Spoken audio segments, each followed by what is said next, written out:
ನಾನೊಂಥರ ಹೆಂಗ್ ಗೊತ್ತಾ, ಕನ್ಸಿಸ್ಟೆಂಟ್ ಆಗಿರೋ ಇನ್ಕನ್ಸಿಸ್ಟೆಂಟ್ ಪರ್ಸನ್ನು. ಈ ಒಂದು ವಿಷಯನ ನಾನೇನು ಕೇಳ್ತಾ ಇದ್ದೀನಿ ಅಂತ ಗ್ಯಾರಂಟಿ ನಿಮಗೆ ಗೊತ್ತಿರಲ್ಲ,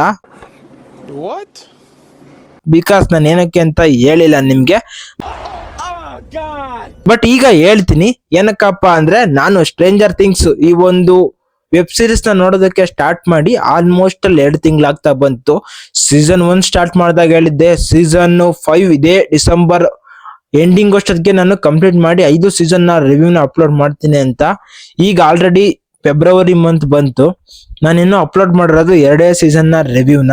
ಮತ್ತೆ ಇನ್ನು 3 ಸೀಸನ್ ಬ್ಯಾಲೆನ್ಸ್ ಇದೆ. ಬಟ್ ನಾನು 3 ಮತ್ತೆ 4 ನ ಕಂಪ್ಲೀಟ್ ಮಾಡಿದೀನಿ. ಅದ್ರ ಒಂದು ರಿವ್ಯೂನ ಈಗ ನಾನು ಶೇರ್ ಮಾಡ್ಕೊಂತೀನಿ, ಬಿಕಾಸ್ ನನಗೂ ಕೂಡ ಬೇರೆ ಕಮಿಟ್ಮೆಂಟ್ ಗಳಿದಾವೆ. ಅದಕ್ಕೋಸ್ಕರ ಸೀಸನ್ 3 ಮತ್ತೆ ಸೀಸನ್ 4 ನ ರಿವ್ಯೂನ ಒಟ್ಟಿಗೆ ಅಪ್ಲೋಡ್ ಮಾಡ್ತಾ ಇದ್ದೀನಿ. ಬಟ್ ಸೀಸನ್ 5 ನ ರಿವ್ಯೂನು ಕೂಡ ಆದಷ್ಟು ಬೇಗ ನಿಮ್ ಮುಂದೆ ತಗೊಂಡ್ ಬರ್ತೀನಿ. ನಾನು ಇರೋ ತರ ಸ್ಟ್ರೈಟ್ ಆಗಿ ಮಾತಾಡ್ತೀನಿ. ಅದಕ್ಕೂ ಮುಂಚೆ ಎಲ್ಲರಿಗೂ welcome back to my channel.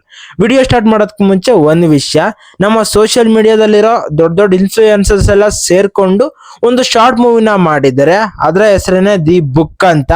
ನಿಜವಾಗ್ಲೂ ಕೂಡ ತುಂಬಾ ಚೆನ್ನಾಗಿದೆ. ಅಷ್ಟೇ ಅಲ್ಲ, ಆ ಒಂದು ಕಾಸ್ಟ್ಯೂಮ್ ಡಿಸೈನ್ಸ್ ಆಗಿರ್ಬೋದು, ಆ ಒಂದು ಮೇಕಿಂಗು, ವಿಜುವಲ್ಸ್, ಪ್ರೆಸೆಂಟೇಷನ್ಸ್ ಎಲ್ಲಾನು ಕೂಡ ನನಗೆ ಥಿಯೇಟ್ರಿಕಲ್ ಅಲ್ಲಿ ರಿಲೀಸ್ ಆಗ್ತಾವಲ್ಲ ಸಿನಿಮಾ, ಆ ರೇಂಜಿಗೆ ಇಂಪ್ರೆಸ್ ಮಾಡ್ತು. ನೀವು ಕೂಡ ನೋಡ್ಬೇಕು ಅಂದ್ರೆ ಯೂಟ್ಯೂಬ್ ಅಲ್ಲಿ ಇದೆ. ನಾನು ಕಮೆಂಟ್ ಸೆಕ್ಷನ್ ಅಲ್ಲೂ ಕೂಡ ಈ ಒಂದು ಶಾರ್ಟ್ ಮೂವಿಯ ಲಿಂಕ್ ಹಾಕ್ತೀನಿ. ಶಾರ್ಟ್ ಮೂವಿಯ ಟೈಟ್ಲ್ ಬಂದ್ಬಿಟ್ಟು ದಿ ಬುಕ್ ಅಂತ. 10 ನಿಮಿಷ ಇದೆ, ನೋಡಿ. ಗ್ಯಾರಂಟಿ ತುಂಬಾ ಚೆನ್ನಾಗಿ ಟ್ರೈ ಮಾಡಿದ್ರೆ ಪಾರ್ಟ್ 2 ಕೂಡ ಬರುತ್ತೆ ಅಂತ ಹೇಳ್ತಾ ಇದ್ದಾರೆ. ಆದಷ್ಟು ಬೇಗ ಬರ್ಲಿ. ಆಲ್ ದಿ ಬೆಸ್ಟ್ ಆ ಒಂದು ಶಾರ್ಟ್ ಮೂವಿಯ ತಂಡದವ್ರಿಗೆ. ಈಗ ಈ ಒಂದು ಸ್ಟ್ರೇಂಜರ್ ಥಿಂಗ್ಸ್ ಈ ಒಂದು ವೆಬ್ ಸೀರೀಸ್ ನ ರಿವ್ಯೂನ ಕಂಟಿನ್ಯೂ ಮಾಡ್ತಾ ಹೋಗೋಣ. ಸೀಸನ್ 3 ನಲ್ಲಿ ಏನಾಗುತ್ತಪ್ಪ ಅಂದ್ರೆ, ನಮ್ಮ ಬಿಲ್ಲಿ ಅಂದ್ರೆ ಸೀಸನ್ 2 ನಲ್ಲಿ ಆ ಒಂದು ಕ್ಯಾರೆಕ್ಟರ್ ನ ಎಷ್ಟು ರಾಗಿ ಪ್ರೆಸೆಂಟ್ ಮಾಡಿದ್ರು ಅಂತ ನೋಡಿದೀವಿ. ಆ ಒಂದು ಕ್ಯಾರೆಕ್ಟರ್ ಇದರಲ್ಲಿ ಒಂಥರ ಇಂಪಾರ್ಟೆಂಟ್ ಆಗಿರುತ್ತೆ. ಆ ಒಂದು ಕ್ಯಾರೆಕ್ಟರ್ಗೆ ಏನೋ ಚೇಂಜಸ್ ಆಗುತ್ತೆ, ಆಮೇಲಿಂದ ಸ್ಟೋರಿನಲ್ಲಿ ಇನ್ನೇನೋ ಆಗುತ್ತೆ. ಆಲ್ರೆಡಿ ಕತೆ ಗೊತ್ತು, ನಿನ್ನೇನೋ ಗೈಡ್ ಮಾಡ್ಸ ಅಂತ ಹೇಳ್ಬೋದು. ಗೊತ್ತಿಲ್ದಿರೋರ್ಗೆ ಇದಾಗ್ಬೋದು, ಗೊತ್ತಿರೋರ್ಗೆ ಆಲ್ರೆಡಿ ಗೊತ್ತಿರುತ್ತೆ. ಸೀಸನ್ 3 ನಲ್ಲಿ ಅವನ್ ವಿಲನ್ ಆಗ್ತಾನೆ. ಫೈನಲಿ ಅವ್ನ್ ಸತ್ತೋದ್ಮೇಲೆ ಆ ಒಂದು ಮೈನ್ ವಿಲನ್ ಆಗಿ ಸೀಸನ್ 4 ಅಲ್ಲಿ ಯಾರು ಬರ್ತಾನೆ ಅಂದ್ರೆ, ಒಂಥರ ಈ ಒಂದು ಸ್ಟ್ರೇಂಜರ್ ಥಿಂಗ್ಸ್ ಯೂನಿವರ್ಸ್ಗೆನೆ ಬಡಾ ವಿಲನ್ನು ವೆಕ್ನ. ಈ ಒಂದು ಮೈನ್ ವಿಲನ್ ನ ಆರ್ಜಿನ್ ಅಷ್ಟೇ ಅಲ್ಲ, 11 ನ ಆರ್ಜಿನ್ ನ 11ಗೂ ವೆಕ್ನಾಗೂ ಏನ್ ಸಂಬಂಧ ಇದೆ ಅಷ್ಟೇ ಅಲ್ಲ, ಮತ್ತೆ ಸ್ಟೋರಿನಲ್ಲಿ ಯಾವ್ಯಾವ ತರ ಈ ಒಂದು ಇದ್ರಲ್ಲಿ ಪ್ರಾಬ್ಲಮ್ಗಳು ಬರ್ತಾ ಇದಾವೆ, ಸ್ಟೋರಿ ಹೆಂಗೆ ರನ್ ಆಗ್ತಾ ಇದೆ ಎಲ್ಲಾನು ಕೂಡ ತುಂಬಾ ಚೆನ್ನಾಗಿ ಸೀಸನ್ 4 ನಲ್ಲಿ ತೋರಿಸಿದ್ದಾರೆ. ಸೀಸನ್ 4 ನಲ್ಲಿ ನಾನು ಸ್ಟಾರ್ಟ್ ಮಾಡ್ಕೊಂಡಾಗ ಒಂದೊಂದು ಎಪಿಸೋಡ್ ಗಂಟೆ 10 ನಿಮಿಷ, ಗಂಟೆ 30 ನಿಮಿಷ, ಗಂಟೆ 40 ನಿಮಿಷ ಇದಾವಲ್ಲಪ್ಪ, ಹೆಂಗಪ್ಪ ಕಂಪ್ಲೀಟ್ ಮಾಡೋದು ಇದನ್ನ ಅಂತ ಅನ್ಕೊಂಡೆ.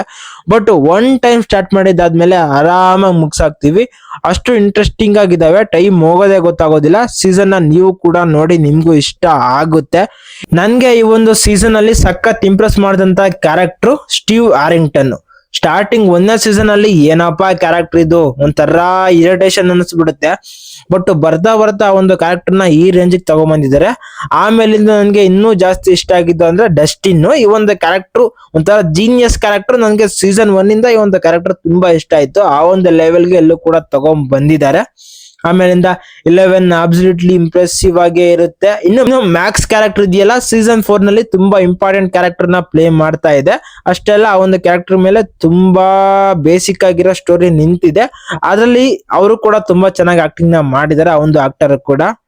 ಇನ್ನು ಜಿಮ್ ಹಾಪರ್ ನ ಜಾಯ್ಸ್ ಹುಡಿಕೊಂಡು ಹೋಗ್ತಾರೆ, ಅದೊಂಥರ ಸ್ಟೋರಿ. ಒಂಥರ 3 ಸ್ಟೋರಿ ಕ್ಲೈಮ್ಯಾಕ್ಸ್ ಅಲ್ಲಿ ಚೆನ್ನಾಗೇನೆ ಲಿಂಕ್ ನ ಮಾಡಿದ್ದಾರೆ. ಒಟ್ನಲ್ಲಿ ಹಾಪರ್ ನ ತಗೊಂಡ್ಬಂದಿದ್ದಾರೆ ಅಂದ್ರೆ ಸೀಸನ್ 5 ನಲ್ಲಿ ಏನೋ ದೊಡ್ಡ ಇವೆಂಟ್ ನಡೀತಾ ಇದೆ.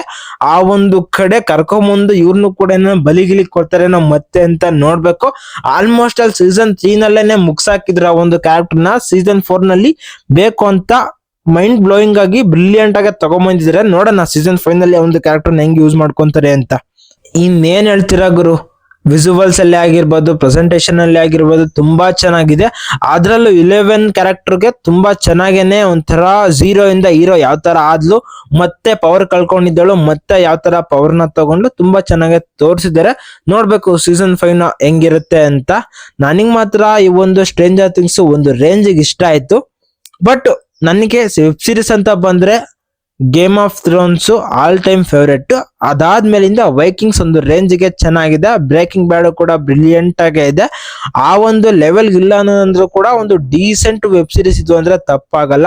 ನಿಮ್ಗೂ ಕೂಡ ಇಷ್ಟ ಆಗಿರುತ್ತೆ, ನಿಮ್ಮ ಫೇವರೆಟ್ ಶೋ ಕೂಡ ಇದಾಗಿರ್ಬೋದು. ಬಟ್ ನನಗೆ ಗೇಮ್ ಆಫ್ ಥ್ರೋನ್ಸ್ ಸಖತ್ತು all time favourite show.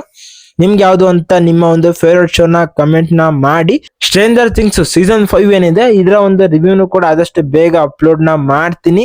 So ಅಲ್ಲಿವರೆಗೂ ವೆಯ್ಟ್ ಮಾಡ್ತಾ ಇರಿ. ಹಿಂದೆ ಕೂಡ ತುಂಬಾ ಕಮಿಟ್ಮೆಂಟ್ ಇದ್ವು, ಸ್ವಲ್ಪ ಇವಾಗೆಲ್ಲ ಫ್ರೀ ಮಾಡ್ಕೊಂಡಿದ್ದೀನಿ.